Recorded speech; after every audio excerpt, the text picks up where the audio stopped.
Hi guys, Alex Peak Performance Reviews. Welcome to another vlog and welcome to another kind of update video on the Supra. It's been a little while and I felt I really need to get this update video out.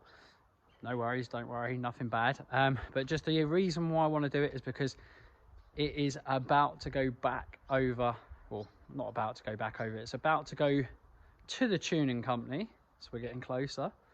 But the reason why is I've been doing a few things off the radar, kind of not telling you what I've been doing as such, unless you've seen on my Insta stories and you follow my Insta stories. If you don't follow us on Instagram, make sure you do. TikTok, etc., all of that, as malarkey as well. Twitter, we don't really post much on there. Facebook, make sure you follow us on all of those platforms. But yeah, we have been working on the Supra behind scenes a little bit, and we are taking the car to Racecal, which is Romain Levesque and Rob and the guys at Racecal, who are Syvecs specialists.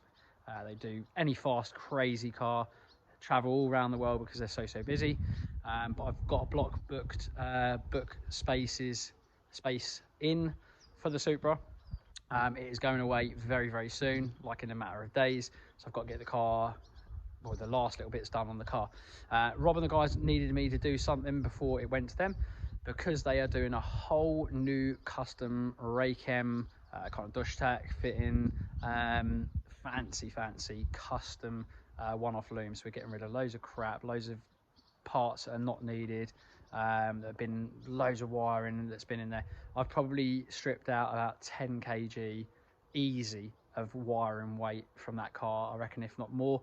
Seat runner over there, new seat runner, and a new seat rail has made it lighter, taken out a few bits and speakers and aerial and all kinds. But the car, I reckon, has probably dumped about 30 kg of weight, so it's getting lighter and lighter, and that's the aim for the car anyway, to get it really light, really good power, decent power, plenty of power obviously, but lots and lots of power to weight ratio. So anyway, we've had to strip the loom out of the car, the standard wiring harness, and it's then going to get, like I say, this custom harness from the guys at Racecal. So it basically is ready to rock and roll. I'll show you what I've pulled out of the car as such, and I'll show you a few other little exclusives and a few things, some new parts that have been ordered as well, and fill you in on what has been going on. Hope you enjoy the video. If you've got any questions, always hit them up in the comment section, guys, and yeah, I hope you enjoy. So yeah, excuse the low light conditions, but yeah, we've got a adjustable R2 seat runner now on the Sparkos. So gone are the massive electric motors in there. Car and interior and parts have had a massive strip out. I think I popped the boot actually, so look. It looks crazier than that. I'll actually show you a picture in a mo. So yeah, we've got rid of this weight, but obviously there's a lot more. Obviously they do have to put in their own custom harness in as well. This is the stock igniter. I don't know whether I'm going to keep this. I may keep all this wire and loom because I've got a stock ECU as well. What that does mean is I have all the wire and loom essentially for an engine swap car. So it looks a bit tatty and horrible in here. I've had there's been a few leaks. There's been a few things like brake pads and brake bits in here, so it needs a tidy up. It's going to get a proper tidy up when it probably then comes back from Racecal. But as you can see, the AccuSunt's looking sexy. Everything else is all kind of ready to rock and roll in the car. Let me pop the bonnet for you. Hey, voila. And yeah, while it's at Racecal even, the guys are going to have it for as long as they need to do the wiring. That shouldn't take kind of a couple of full days of wiring. Myself and Mark are going to have to go down to Racecal after they've done the wiring. There's lots of bits. Obviously, you'll see a closed loop braided line onto the rocker covers. Obviously, that's not how it will go. It goes into the catch cam. We've got that's external over here. And there's lots of other bits. Things have been not put on properly. I've taken the intake manifold off as well. That beautiful kind of hyper tune with 90mm throttle body goes down into there. We're tidying that up and doing a few other things as well.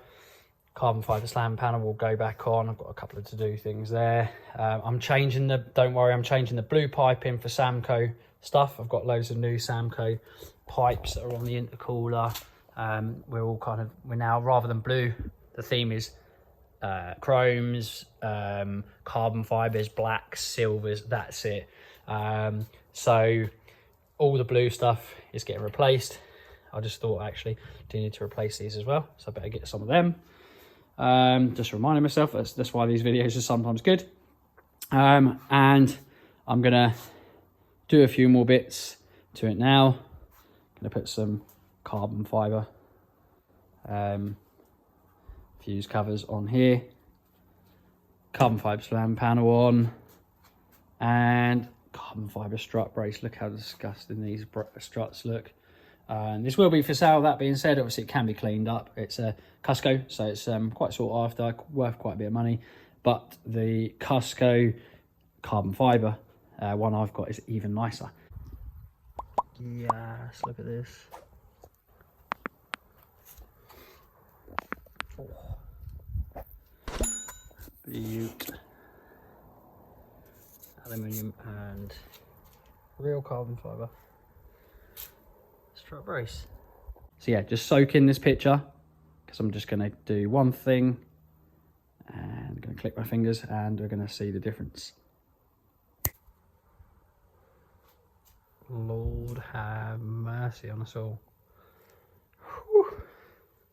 This is the transformation, guys. Carbon fiber strut brace, carbon fiber slam panel, carbon fiber fuse boxes. Imagine that with that really amazing Hypertune intake manifold with the drive-by-wire throttle. This is next level now. This car is next level. Woo. Getting so excited for it. Woo. Love this car so much. Even though actually I'm not going to show you what's in there, I may as well talk to you about it, because I don't know whether I'll get a chance to make a video on it. I probably will, but I'm not sure. But I'm going to tell you about it anyway. So I've got a flat under tray that kind of sits under the front end. It basically sits back, probably, I don't know, back towards the engine, and it will take, basically, it just flat floors the front end. It's, I can't remember what style it is. I think it's Redox front bumper R2 design. It's just fiberglass. I think I could have bought it in carbon fiber, but the differential in price I think is quite a bit, and for where it's going it may get scuffed up, so I'm not too fussed about it being carbon fiber, so I didn't buy it in carbon fiber. But basically it's just a flat under tray that has some a slight Venturi design on it, which is quite nice. It should just help vacate air, keep airflow into the intercoolers, all the other bits and bobs and the gubbins. So it's a nice design. I did design a little like a Lexan under tray, very binary, very basic cut panel that was not very nice. It chattered around a little bit. It probably made some difference, but not that much difference. And it looks shit if you looked under the car. Not that many people did, but it just looked shit. So this basically is dedicated kind of panel that does that. So it's really nice. Should help aero going on to the future with the track stuff. One of the other things as well, I've got to do like carbon fiber, real carbon fiber, full pre-preg with gloss finish, carbon fiber rear diffuser from Dulac as well. Beautiful bit of kit, again to help vacate pressure on the back end of the bumper. I've got a friend who does CAD or CFD flow calculations. I do it as well a little bit, but for the underfloor design of the Supra, it requires quite a bit of software rather than just guesswork and number crunching. It is number crunching, but some very calculated, clever stuff. So I'm going to get my friend to look at the design of it and see if it makes a quantifiable difference. And if it does, I think we'll put it on it. If we don't, I may sell it, because you will be able to see it a little bit, even though it's carbon fiber and it's gorgeous. I'm trying to stay very stock body looking. I don't think you'll notice it, so I think I probably will keep it.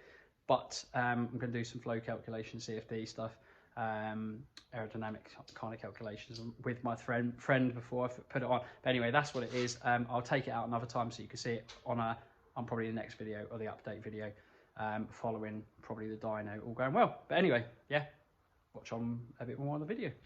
Right guys, I'm gonna have to stop right there. I'm hoping you'll all agree that looks absolutely phenomenal. Like I say, this is a really quick video. I didn't show you too much. It's a super short video, but it's just an update of what things are coming on the Supra. Like I say, it's at Racecal, having that custom loom. They're also going to keep the car for quite some time, probably a month and a half, as remains out of the business at the moment. I think tuning all around the world. But then after the loom is done, they're going to keep it in the dyno. We're going to go visit myself and Mark. I think we've got to put some other stuff on, button everything up, check things over. Quite, you know, binary, simple stuff really, just to go on, make sure everything's tight, check things over. Put some oils in, run it up with them in front of us, which will be great. Let it run for a little while, dump the oil, new fresh oil, maybe dump the oil, then put the final race oil in there, and then it'll be ready for dynoing. Full 1 or 2 day session.